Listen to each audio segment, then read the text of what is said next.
students, standard 9, subject social science, lesson number 3 remaining parts. Last में अपने revise करा था स्टूडेंट्स के यूनाइटेड नेशन के बारे में, उसके बाद अपने organ of the United Nations. अब नेक्स्ट अपने स्टडी करेंगे activity of the organs of the United Nations. मतलब यूनाइटेड नेशंस के जो ऑर्गन्स हैं वो उनकी मतलब उनकी एक्टिविटी कौन सी है।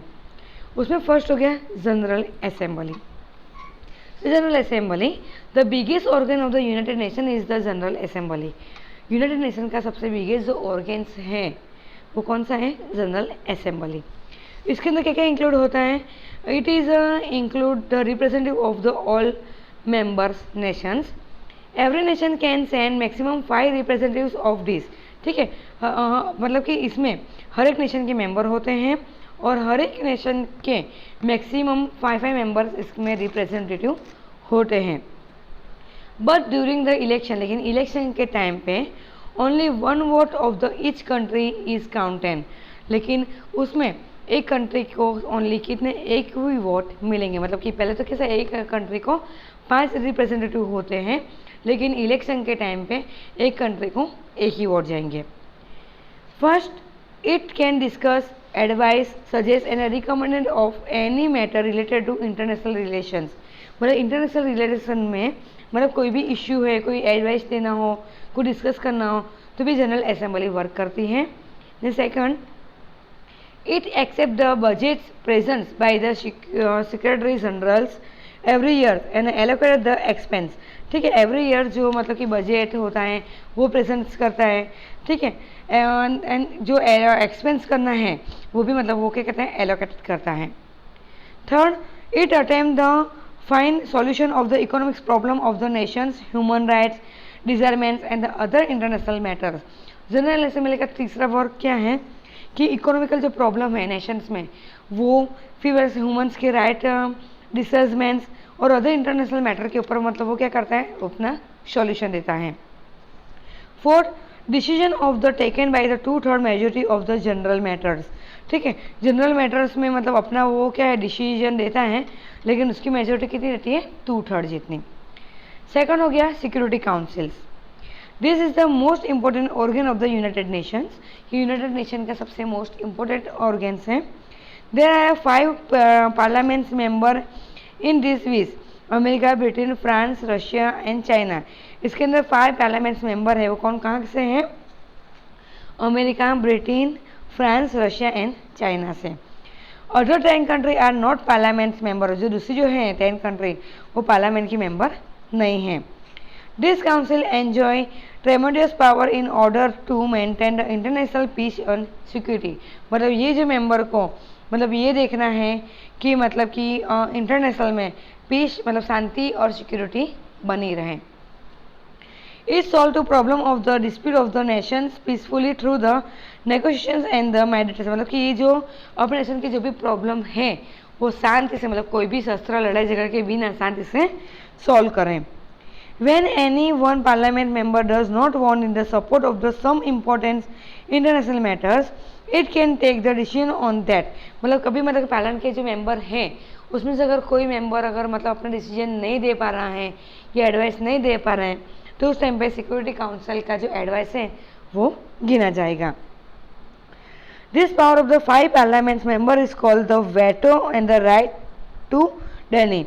मतलब जो 5 पार्लियामेंट मेंबर्स का जो मतलब है पावर है उसको क्या बोलेंगे, वेटो या right to deny. Russia has to use veto power maximum number of the time. और सबसे ज़्यादा मतलब कि ये वेटो पावर किसके पास है, वो रशिया के पास है। नेक्स्ट हो गया economically and the social council. This council is also called ECOSOC. इसको अपने शॉर्ट में इकोसोस के नाम से भी जाने जाते हैं। The General Assembly appoints 2/3 of the retailing member for the 3 years। ठीक है, मतलब जनरल असेंबली अपने जो भी अपॉइंटमेंट किए थे उसमें 2/3 में मतलब कि पूरे 3 साल में 2/3 मतलब मेंबर को क्या करती है, वो रिटायरमेंट करती है। This council tries to raise the standard of the living of the nations on the world without any bias of the reasons, caste reasons. मतलब ये जो इकोनॉमिक एंड सोशल काउंसिल क्या करती है, अपने मतलब कि जो भी मतलब लिविंग नेशन में है, लिविंग थिंग्स हैं, उसके मतलब कि जो स्टैंडर्ड लाइफ है उसको मतलब क्या करती है, मेंटेन करती है, इम्प्रूव करती है। और वो भी मतलब कोई भी रिलीजन्स कास्ट में डिफरेंट किए बिना। दिस काउंसिल एंड इट्स सब council work all over the world, मतलब ये जो काउंसिल है वो ऑल ओवर वर्ल्ड में काम करती है। उसमें है एक WHO, मतलब वर्ल्ड हेल्थ ऑर्गेनाइजेशन। सुन, ये जितने भी शॉर्ट फॉर्म है उसके फुल फॉर्म तुम याद रखना। WHO का फुल फॉर्म है वर्ल्ड हेल्थ ऑर्गेनाइजेशन। उसका वर्क क्या है, work to improve health of the people of the world, मतलब पूरे वर्ल्ड में जो पीपल हैं उसके हेल्थ को इम्प्रूव करना। नेक्स्ट हो गया IMF। IMF का फुल फॉर्म है इंटरनेशनल मॉनेटरी फंड। उसका वर्क क्या है, एस्टेब्लिश फाइनेंशियल स्टेबिलिटी, मतलब पूरे वर्ल्ड में जो भी फाइनेंशियल स्टेबिलिटी है उसको एस्टेब्लिश करना। थर्ड हो गया FAO, मतलब फूड एंड एग्रीकल्चर ऑर्गेनाइजेशन। उसका वर्क क्या है, help of the improve agriculture productions, forestry and the fishery and the rising of the nutrition level. Next ILO का फुल फॉर्म है International Labour Organization, works to provide right and justice to labours of the world. UNICEF, students most important, UNICEF का full form है United Nations International Children's Emergency Fund, United International Children's Fund. ठीक है, पहले ये सा नाम था कि United Nation International Children's Emergency Fund, और अभी उसका नाम हो गया है United Nation International Children Fund, मतलब इमरजेंसी नाम बीच में से हट गया है। उसका वर्क क्या है, undertake child welfare activities to improve, मतलब चाइल्ड की जो वेलफेयर एक्टिविटी है उसको इम्प्रूव करना, उसकी हेल्थ को इम्प्रूव करना चिल्ड्रंस की, and world wide providing nutrition food and education, और पूरे वर्ल्ड में चिल्ड्रंस को न्यूट्रिशन वाला फूड्स एंड एजुकेशन प्रोवाइड हो सके। नेक्स्ट हो गया यूनेस्को। उसका फुल फॉर्म है students United Nation Education Scientific and the Cultural organisation.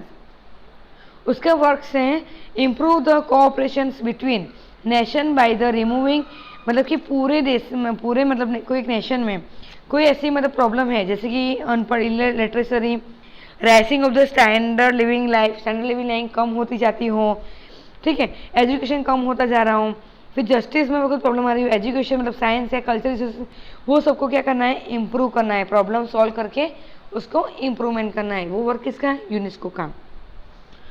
First हो गया trusteeship council. Trusteeship council, there is the 5 parliaments member nation in this council. इसमें कितने मेंबर है पार्लियामेंट नेशन के, पार्लियामेंट के 5 मेंबर हैं। The representative selected by the general Assembly are include here. इसमें representative कहाँ से सिलेक्ट होते हैं, जनरल असेंबली में से। It overs matters preventing the nations that have not acquired independence and under some provisions mandates also nation defeat in the Second World War as well as the social economic political development, मतलब development में जो भी problem होती है वो मतलब क्या करते हैं वो लोग इधर सॉल्व करते हैं। फिफ्थ हो गया International Court of the Justice. Its headquarter in the city of the Hague Netherland. ठीक है, उसकी मतलब हेडक्वार्टर, ये कोर्ट ऑफ जस्टिस है, इंटरनेशनल कोर्ट ऑफ जस्टिस है, उसका हेडक्वार्टर कहाँ पे है, हग सिटी में, कहाँ पे, नीदरलैंड में। इसमें कितने जज है, 15 जज हैं। Who are the appoint for the 9 year, ये कितने साल के लिए अपॉइंट होते हैं, 9 ईयर के लिए। It's solve dispute between the Nations, मतलब ये नेशन के बीच में जो भी मतलब डिस्प्यूट्स हैं उसको सॉल्व करती हैं। Give verdicts of the international disputes presence before it and the give the legal advice, मतलब इंटरनेशनल में भी कुछ भी प्रॉब्लम है वो सॉल्व करके सबको क्या करते हैं, लीगल एडवाइस देते हैं। 6 हो गया secretariat. Secretariat it the office of the secretary general the United Nation is called the secretariat, मतलब कि यूनाइटेड नेशन की जो सेक्रेटरी जनरल ऑफिस है उसको क्या बोलेंगे, secretariat. The general assembly appoints the secretary general for the 5 years, उसको जो अपॉइंट करते हैं वो किसके लिए, कितने साल के लिए अपॉइंट करते हैं, 5 ईयर के लिए। Administration assistant translator and the expert to also appoint help to secretary generals, और इसके अलावा सेक्रेटरीज को हेल्प करने के लिए administration, assistant, translators and exporter को भी वो लोग अपॉइंट करते हैं। The secretary is the situated in the New York, वो कहाँ पे है, वो कहाँ पे आई हुई है, वो न्यूयॉर्क में। The United Nation has the constantly been making efforts to establish world peace, world unity and the achieve the dream of the universal brotherhood. मतलब इसका सेक्रेटरी इसका मेन वर्क क्या है कि मतलब पूरे वर्ल्ड में पीस मतलब शांति बनी रहे, पूरे वर्ल्ड में यूनिटी मतलब एकता बनी रहे, एंड सबसे मेन चीज़ हर एक मतलब ब्रदरहुड मतलब भाईचारा बना रहे। Students, lesson number 3 complete. Thank you.